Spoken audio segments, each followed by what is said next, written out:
You talked on our show, without giving away client information years ago, about former CIA, FBI building more inexpensive safe houses and bunkers under their houses. Or, you know, really rich people building bunkers at an accelerated rate. Now it's been in The Guardian that they're building bunkers all over the world. They're building them in the Ozarks. They're building secret airfields in New Zealand and building garrison guard shacks and are really scared. And most of the billionaires have left Israel. What is happening with this exodus of the elite and this hardening of elitist positions? And then Russia building giant underground bunkers, but we don't have those for the general public. What's going on that front, Joel Skousen?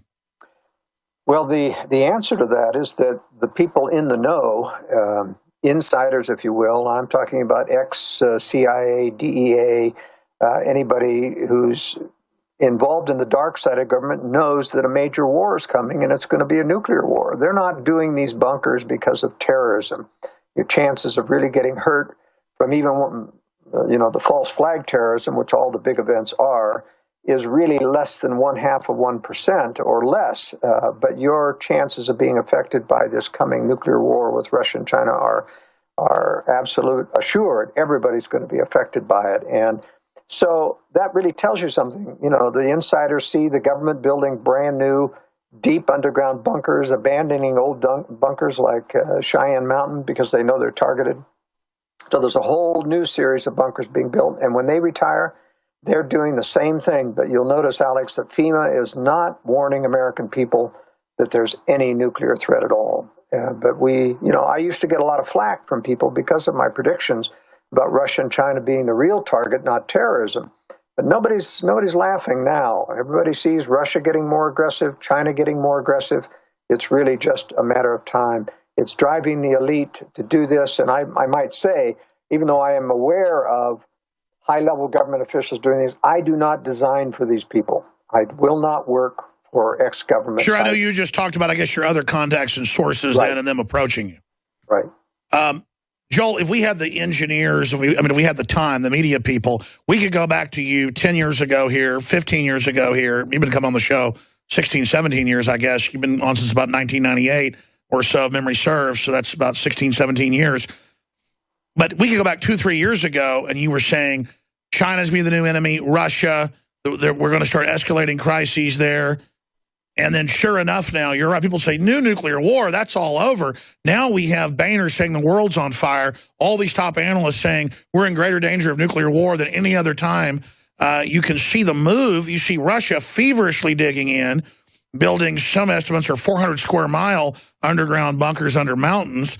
I mean, this is wild.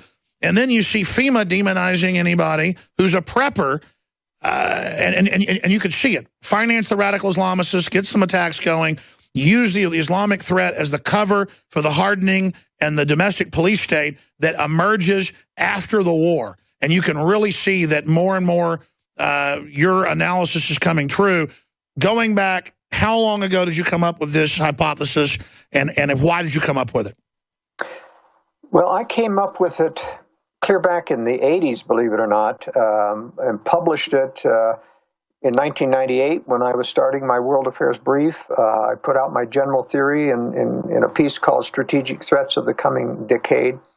And the reason I came up with this is because I continued to see how the CIA was covering for Russian war preparations. In 1997, for example, the New York Times published the first article on this big 400 square mile underground bunker system in Yamantau Mountain in the Ural Mountains of Russia.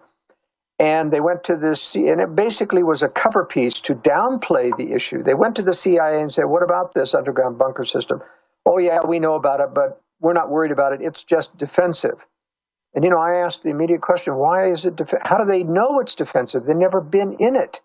General Habiger of our Strategic Missile Command admitted the United States inspectors have never been in Yamantau Mountain. It's got 6 railroad lines going in. Russians claim it's for mining, but you never see any mining cars other than removing earth, coming out of it. There's nothing going in there except factory closed box cars. I think they're building underground nuclear factories, missile factories. They're going to be able to continue to wage war even after nuclear war starts. So I've warned about this for many years.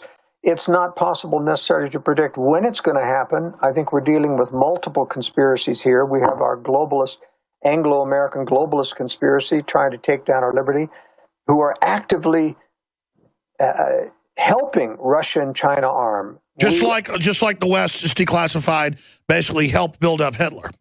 That's exactly right. They're building up enemies in order to create a major crisis to justify the kinds of militarization of police, taking down of dissidents, FEMA camps and prisons, as we've been talking about. It's going to take a war to justify that, and they want that war, but they cannot control the war. They can't start it. They have to make it look That's right. like Because the globalist enemy is the Russians and the American people, and anybody else under their control. So it's the old trick in the book.